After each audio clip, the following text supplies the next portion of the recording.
Hello, I'm Father James Kubicki, and we continue our Easter celebrations today with a story from Luke chapter 24, the story of how Jesus encountered two of his disciples as they were walking to a town called Emmaus. They were depressed. The one in whom they had placed all their hopes had just been crucified, and his body apparently was missing. They didn't recognize Jesus, but he explained the scriptures to them, and then, when he broke bread for them, they finally recognized him. Speaking about this, Pope Francis sees us in those two disciples.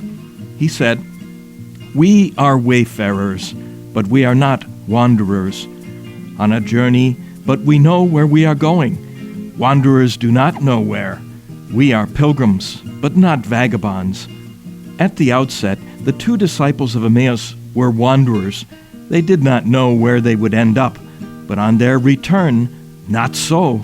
On their return, they were witnesses of the hope that is Christ, for they had met him, the risen wayfarer. This Jesus is the risen wayfarer who walks with us. Jesus is here today. He is among us. He is here in his word. He is here on the altar.